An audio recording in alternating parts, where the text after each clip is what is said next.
I love that. It's in the age of AI and people are using it. It's your personal brand is what stands out, but it not only stands out, it's with you for life. Mm. So if you go from the automotive business to financial services and now you're in podcasting, whatever you're doing, basically it's human to human marketing. It's that personal brand that's always going to follow you. So whether you're going from the automobile industry to investments, financial services, to podcasting, to owning businesses, that's something that is always going to really follow you. It's your brand. People can't take that away, but it's a differentiator because I've been out of the employment game for a while. I've been self employed for just over 2 decades. And I didn't even know video resume makes complete sense. And reading a boring resume, it's like, all right, I'm reading the resume. They all read the same. And now with AI, but that video, you definitely don't want to generate it with AI. I'm assuming, unless you disagree, but it really shows, who that person is. I think the passion comes through. I think the interest and who you're going to be really working with is a game changer. But I've been hearing this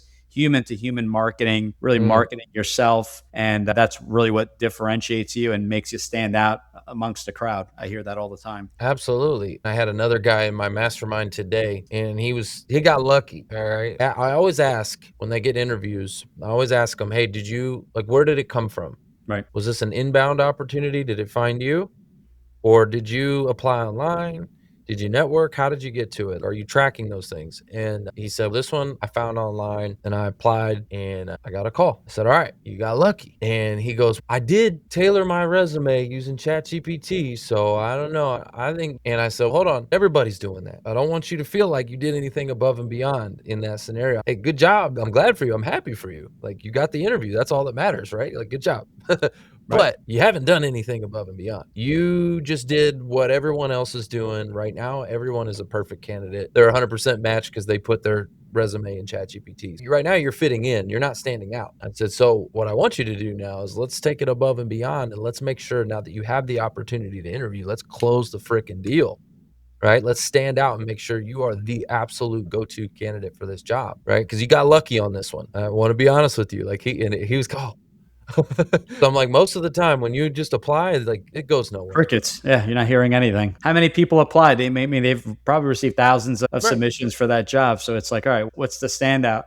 So I guess the video I think is big, the personal brand. When I work with individuals, and not by the way, I help people transition into franchise ownership, but it's not always the right fit. So really it's helping essentially in career transition, what's next, or if the business is the right fit, maybe it's something down the road. I talk a lot about financials in that get the house in order, right?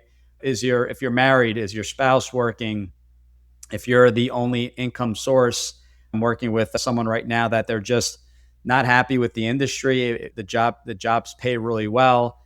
And it's why don't you explore other opportunities and maybe take a pay cut and work for a local employer, maybe where the hours aren't as crazy. You don't have this long commute and you can work 40 hours and focus on this side hustle, this business that you want to eventually launch. But get the financials in order, right? You got to know your expenses. You got to know exactly what's covering what and make sure there's enough there. So I talk a lot about that. What else should they be considering in preparation in the event of maybe they haven't lost their job, but they're anticipating a layoff? Hey guys, thanks for listening. I hope you're enjoying the show. As a thank you for being a valued listener, wanted to offer you a free copy of my book, Franchise Freedom.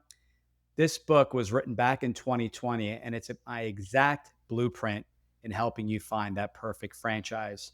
I wrote it based off my experiences and wanted to pass that along to you. Want to chat today? You can book a call directly on our website, top right side of that screen, and you can schedule a 20-minute call. We'll dive into if a franchise is a good fit, help you get qualified, and figure out what that perfect franchise match may be. So I hope you take me up on my offer. Once again, Franchise Freedom. Download the book today for free or book a call with me directly, and we'll help you bypass all that information you find online. Most importantly, figuring out if a franchise is the right fit and then figuring out what that perfect franchise looks like. So thanks again for listening to the show, and back to the show. I love that you're asking this question because from my experience working with everyday Americans, they put their head in the sand and they're avoiding these topics. They Agreed. really are. And I've done a lot of thinking on why that is, especially when the person tries to talk to them about it. There's some, first of all, they don't know who to talk to. They don't know who to ask questions. As we were talking about earlier, like you want to ask a mentor that has experience, right? That actually knows what they're talking about. So they don't really know who that is. They don't know who to trust, who to talk to. It's a sensitive subject. There's also some shame around it. People typically don't feel like they are where they should be, no matter where they are. Even if you have $1 million, you want $2 million. So people always have this like internal shame that they're not where they should be. And I think some people get embarrassed of where they are, especially if things aren't in order. Things aren't in the right order because they haven't really been paying attention. They just neglect it. And it's easier to just kind of like kick that can down the road and procrastinate, having the tough conversations and really getting things in order. So that's what I see. And it's sad. It's really sad. It's things as simple, like what you were just talking about, is a simple budget, You would think it's right? common sense, but it's not. And they have technology for that. They got apps Yep. for that. They got tools for that to make it easy. And people still struggle with that. I try to encourage people. There's 3 questions you should ask yourself if you're considering like looking at potentially getting some help in this area. And this goes to outsourcing. I'm not even going to talking about just financial services. Let's get off of that for a second. Let's just talk about outsourcing anything Right. to someone else. Should you get help? Should you get professional help? And there's really 3 questions you should ask yourself. Number 1 is, do you have an understanding of what you're trying to do? Whether it's financial services or maybe it's cutting your own lawn. Like we could go to basics. Should you hire someone to cut your lawn? All right. First question you should ask yourself is, do you understand it? I can cut my own lawn, so I get it. I understand it, right? Second question, do you enjoy it? Okay. For me, yeah, I know how to mow my lawn, but I don't enjoy it. Yeah. So I might want to consider hiring somebody, because if I don't enjoy it, I'm probably not going to do it the right way. It probably won't get done as frequently as like it should be done. So maybe I should consider. And then the third one is, do you have the time, right? And again, for me, don't got the time. So I hire somebody, I outsource it because they're going to get it done better. Now that you know you need help, who exactly is Trevor Houston built to serve? Discover his ideal client and how he helps senior executives turn their biggest corporate setbacks into a powerful new beginning.